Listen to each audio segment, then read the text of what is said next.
realized that she just lets you think you do a better job than her. Because what she does is when you go to work, she goes around after you and finishes up the meeting. Yeah. That's what my wife does all the time. And it's because I tell her I'm better at certain things than she is, but ends up she really is a better cleaner because she goes into the details. I might clean off the toilet and might do the floor, but she goes around and does the baseboards, the tops of the baseboards, the tops of the doors, and the handles on the. Who thinks of that stuff? Women do. Women do. So sorry, David, to burst your bubble there, but that was really good that you know your wife's love language. Do a better job at it. Okay. All right. Today, just a few things I want to mention to you that are in the bulletin. Some of you might have heard Gordon Knotts, a member here, passed away. Had not been doing well, especially over the last number of weeks, but he passed away, and his funeral is going to be Tuesday at 10 o'clock. Visitation Monday night from 6 to 8, if you care to go and support Mary and the family. Tonight, a couple things. There's a party going on over at the Gators for a Super Bowl. There's going to be one here. We're going to have worship at 5 o'clock, Bible study at 5 o'clock, and we got lots of soup and stuff coming at 6, and then the game. If you're into it, I'm not sure who I'm rooting for yet, but as a fan, I heard Steve Harvey on the TV talking about he was doing the I guess the NFL honors thing, whatever, and he was the MC for that, and he starts off basically by saying, you know what, all of you here, he says, you know why you're here? Because of Tom Brady. He goes, if Tom Brady wasn't playing, you all would be in the Super Bowl. And he says, haven't you all figured out yet how to collectively, you're all got money, just collectively gather all your money together and kill him? Figure out a way to kill him? I'm thinking, man, that's pretty drastic. Anyway, those things are going on tonight. Also, coming up next Sunday, we are going to have a Next Steps, kind of like an orientation. So if you're new to CCDS and would like to come for that, I've got a couple of invitations I'm going to give to some people. But if you want to, if you're thinking about being baptized, or if you're thinking about being a member here, we want you to come and enjoy. Lunch is on us, and it's just going to be about an hour and a half time frame right after service. And just come and join us for an afternoon, just some fellowship. And there's other things that are up and coming that you can look at that are there in the bulletin.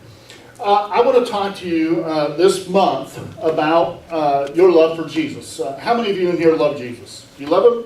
All right. If you love Jesus, we need to do some things. And the first one is to follow Him. I think that's an important thing, is to follow. Everybody follow the leader when they were a kid? Okay? Or as an adult, you maybe when you're on a Congo line or something like that, right? How many of you have ever been in the front of follow the leader or Congo line? Have you been in front? Okay. I have a it's kind of like a bumper sticker, and you all heard the phrase, if you're not the lead dog, the scenery never changes. Okay. For those minds who are thinking about that, keep thinking about that. If you're not the lead dog, your scenery never changes, okay? And I just want to talk to you today about that. When it comes to life, there really is only one leader, and that is Jesus Christ. He's the only leader. We're going to follow some of the ups and downs of the Apostle Peter today, and who was really the first follower who tried to be the leader, okay? And so we're going to be taking a look at Matthew 16, starting verse 13 down through 28. I'm not going to read all that text, but I do want to put one verse up on the screen this morning for you. And that verse is this: whoever wants to be my disciple, you must deny yourself, take up your cross, and follow me. And that begs a question to all of us. It begs this question, how do you follow Jesus? Well, there's a couple different ways. You follow through acknowledgement. When you think about this passage in Matthew and what's going on in the conversation with Jesus and the disciples, you have to acknowledge who he is. And you have to declare that Jesus is worthy of following. In verse 13, Jesus says, or it says, when Jesus came to the region of Caesarea Philippi, he asked the disciples, who do people say the Son of Man is? And they replied, some say John the Baptist, others Elijah, still others Jeremiah, one of the prophets. But he goes, who do you say that I am? Who do you say that I am?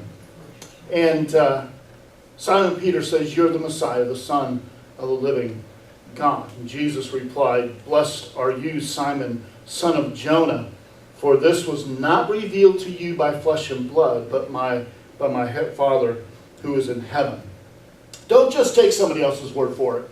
When you think about going to church all your life and you hear about Jesus and you hear about following Jesus and you hear about all the good things that he did, don't just take that person's word for it. Investigate it yourself.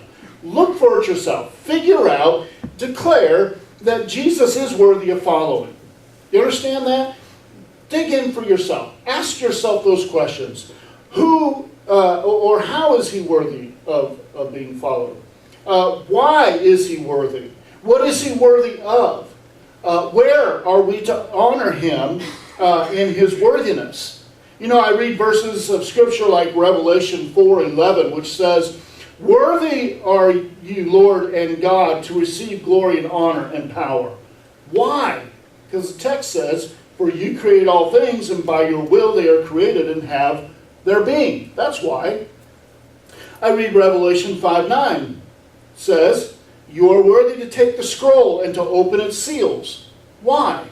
Because you were slain, and with your blood you purchased for God persons of every tribe, every language, and every people and nation. You have made them into a kingdom and priests to serve our God, and you will reign on earth. That's why he is worthy to be praised. I read Revelation 5:12. It says, worthy is the Lamb. Why? Because he was slain. Worthy to receive power and wealth and wisdom and strength and honor and glory and praise. That's why we give him honor. We declare that he is worthy of following. The disciples all cried out, right? Everyone thinks you're John the Baptist, come back to life. Or Elijah. Or Jeremiah. Or one of the other prophets. You're taking their place. But Jesus wants to know, who do you say I am? I don't care about anybody else. I don't care what they think. What do you think? Who do you think I am? And Peter speaks up for the group. He says, you're the Messiah. You are the Son of the living God. And I want you to understand something. When you declare Jesus is worthy of following, God is going to help you to come to that understanding who Jesus is. And it's just like what the Father did for Peter.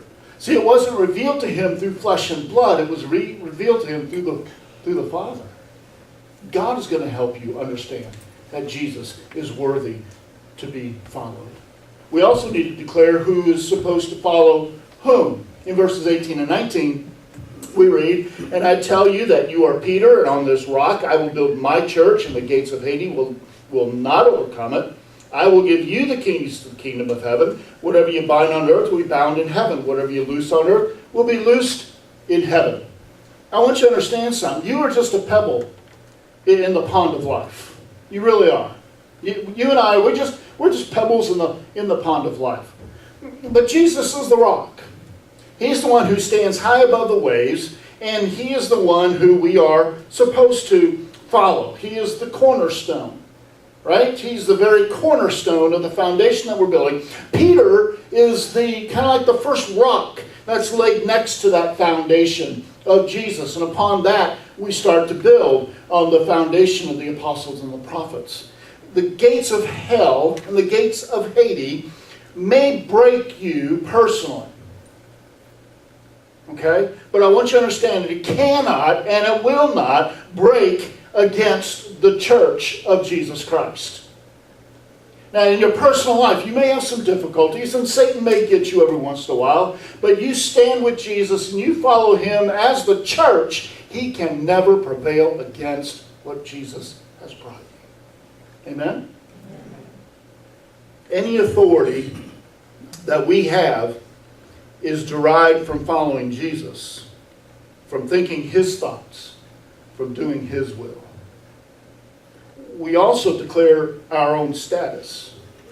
Now, in verses 21 to 23, we read, "From that time on, Jesus began to explain to his disciples that he needs to go to Jerusalem, suffer many things at the hands of the elders, the chief priests, and the teachers of the law, that he must be killed and on the third day be raised to life." Peter took him aside and began to rebuke him. "Never, Lord," he said, "this shall never happen to you." And Jesus turned around and he said to Peter, "Get behind me, Satan. You are a stumbling block to me because you do not have in your mind the concerns of God, but merely human concerns." Understand your status. Peter didn't. He didn't understand this. Let me tell you that you need to let Jesus tell you what to do, not vice versa. See, we get in this habit that we think we can tell God about our life and how we're supposed to run our life. We cannot tell God how to run our life. God's going to tell us how he needs to run our life. I mean, Peter went from confident to apprehensive. Peter went from blessed to blasphemous. He went from a solid stone to a stumbling block. He went from God's revelation to man's interpretation. Do you see how that happened? Peter and the disciples were thinking of a natural order of things, not a spiritual order of things. They saw Jesus. They heard Jesus. They concluded that he is God, that he is our Messiah. However, the disciples misinterpreted Jesus to be this conquering king to overthrow the current occupation of Rome and the Pharisaic rulers and lead Israel to power. That's what their thinking was. They had it totally wrong. Jesus and his kingdom is not about natural things of this world. You know, we're called to look at details from a spiritual perspective. We need to learn this lesson ourselves about our own status. Jesus here is not only rebuking Peter, but he also rebukes Satan. Okay? We need to catch that. Jesus rebukes the devil for influencing Peter to speak out like he did. So he turns to Peter. And when he turns to Peter, he says, "Get thee behind me, Satan. You're a stumbling block to me, for you are not letting your mind be on God's interests, but on man's interests." And friends, we respect the fact, we need to respect the fact that Satan's name literally means adversary. And when Jesus says, "Get behind me, Satan," he literally is confronting Satan with this command: you stay behind me, you are to follow me.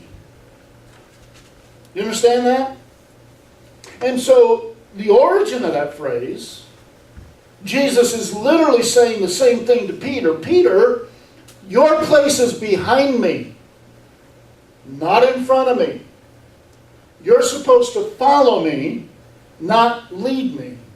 It's your place to follow me, the way I choose, not try to lead in a way that you would like me to go." That's an error that still exists in the church even today. Men think that they're the great leaders. You can look at it. Preachers all over the world, elders all over the world think that they are the leaders. Now, they do lead. We bring to mind, I think of Paul. Remember what Paul said? He said to the people, "Follow me." But how? As he followed Christ. So you got Jesus And then you got Paul, and then you got everybody else. See? They follow him as he follows the Lord. So only in that aspect is he the leader, but in reality, he's the first follower. Same thing with Peter. So you're never really the leader. Jesus is the leader.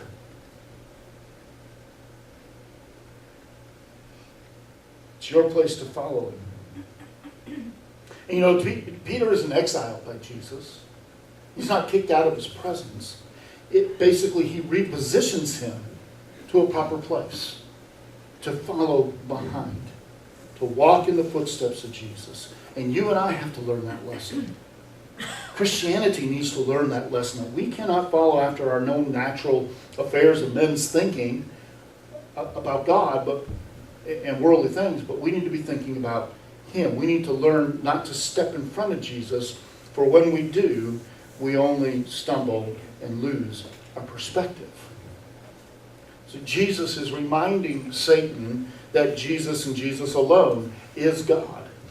And Jesus will not take second place to anyone or anything. And our adversary is any force, realize this, any force that seeks to deflect us from the way of God. Anything.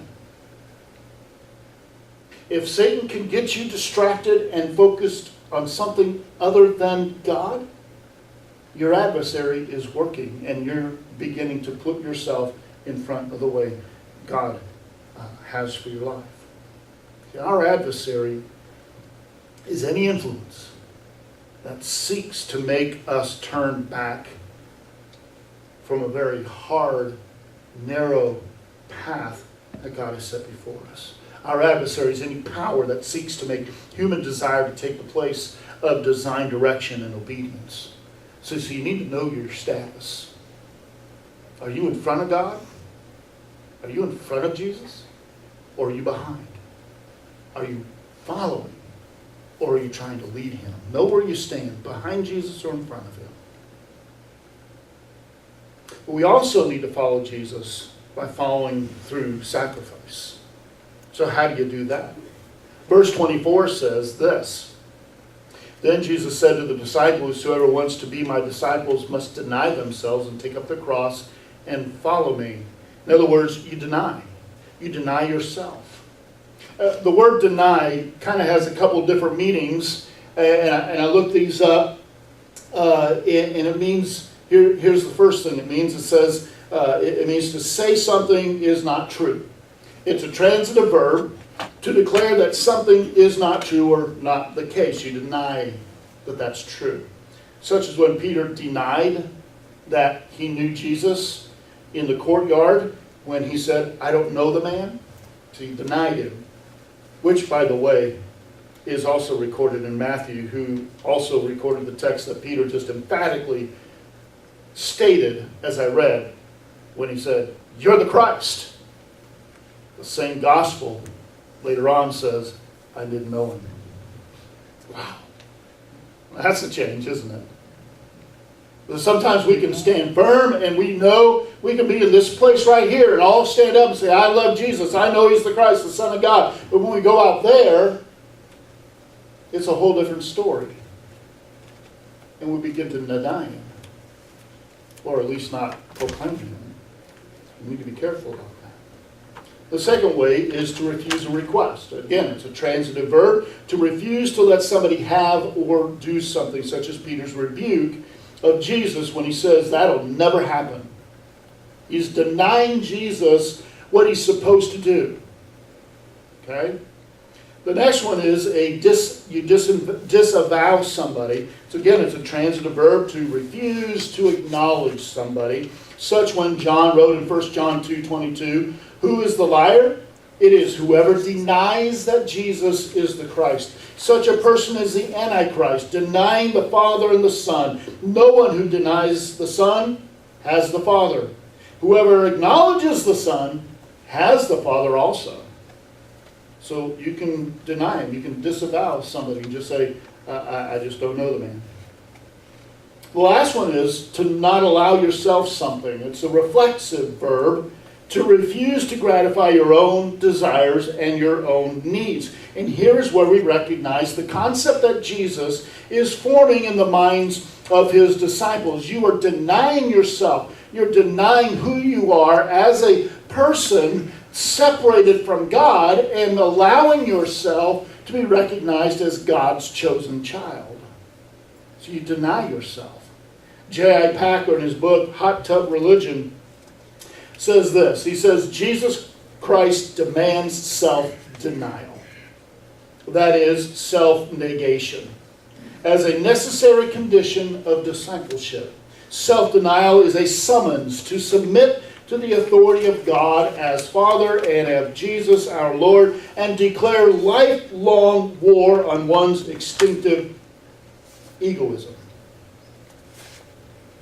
Through ego. What is to be negated is not personal self or one's existence as a rational and responsible human being. Jesus does not plan to turn us into zombies, nor does he ask us to volunteer for as a robot role. The required denial is a carnal life. The egocentric, self-defined urge with which we are born and which dominates us so ruinously in our natural state. That's the kind of denial that we need to make. To deny ourselves. And then we're supposed to take. He says, take up the cross. Again, listen to what J.I. Packer says. He says, Jesus links self-denial with cross-bearing. And cross-bearing is far more than enduring this or that kind of hardship. You know, we all think, oh, that's our cross to bear. You know, we have to wear dentures. Or we have to, you know, put glasses on. That's our cross to bear. That's nothing. That's not what he's talking about. He says, carrying one's cross in Jesus' day, as we learn from the story of Jesus' own crucifixion, was required by those whom society had condemned, whose rights were forfeit, and who were now being led out to their execution. The cross they carried was the instrument of death. Jesus represents discipleship as a matter of following him, and following him as based on taking up one's cross of self-negation. Carnal self would never consent to cast us in such a role. When Christ calls a man, he bids him to come and, anybody know the rest of that? Die. Come and die, wrote Dietrich Bonhoeffer. That's the call of God, to come and die. And Bonhoeffer was right. Accepting death to everything that carnal self wants to possess is what Christ summons that self-denial is all about. Make Jesus the cause that you would die for. And it's going to take some pain. You take up your cross and you follow him. And then you need to focus. You need to focus. Keep your eyes on Jesus Christ. Follow him. Don't be distracted. Don't be misled. Don't be strayed away by the things that are surrounding you in your life. Great illustration by a man named Arnold Palmer. Arnold Palmer was a golfer, immortal. I loved watching Arnold Palmer golf. When I was a kid, I wanted to be a professional golfer, and as you can tell, I'm not. And for those who have golfed with me, I don't know if anybody in here has golfed with me. I'm not professional. Okay. But Arnold Palmer recalls a lesson about overconfidence. He said this, it was his final hole in the 1961 Masters tournament. I didn't watch that one because I was only 1 year old. He said this, though. He said, I had one stroke lead and had just hit a very satisfying tee shot. He says, I felt I was in pretty good shape as I approached my ball. I saw an old friend standing on the edge of the gallery, and he motioned me over. And he stuck out his hand and he said, congratulations. And I took his hand and shook it. But as soon as I did, he said, I lost my focus. Says on my next 2 shots, I hit the ball into the sand trap. Then I put it on the edge of the green. I missed a putt and lost the Masters. He said, you do not forget a mistake like that. You just learn from it and become determined that you will never do it again. I haven't in the 30 years since. And he became one of the greatest golfers of all time. I'm reminded of Hebrews 12, which says, fix your eyes on Jesus, the author and perfecter of your faith. You see, following Jesus, it means focusing on his life, what he has done. Focusing on his death. Why did he die? Focusing on his resurrection. What did he raise from the dead for? And it's focusing your eyes and you're anticipating and waiting for his return. And you follow him until that day. How do you follow Jesus? Well, you also follow through endorsement. Verse 27 of Matthew 16 says, for the Son of Man is going to come in his Father's glory and with his angels, and then he will reward each person according to what they have done. In Luke chapter 9, verse 26, we read these words, whoever is ashamed of me and my words, the Son of Man will be ashamed of them when he comes in his glory and in the glory of the Father and the holy angels. You see, you follow him by endorsing him. In other words, you follow him by naming his name. By letting people know that he is the Messiah, the Son of the living God. You endorse his name. You name it. You obey him. You obey the commands that he's given to you. You obey the way that he leads you. And when he comes, you promote him and you worship him. The kingdom of God will fill your life. It will fill your life. You cannot be the leader. Either you're going to follow Jesus Christ or you're going to start moving away from him. Because you're going to take the lead and he's not going to follow you. And he's going to let you go out there all on your own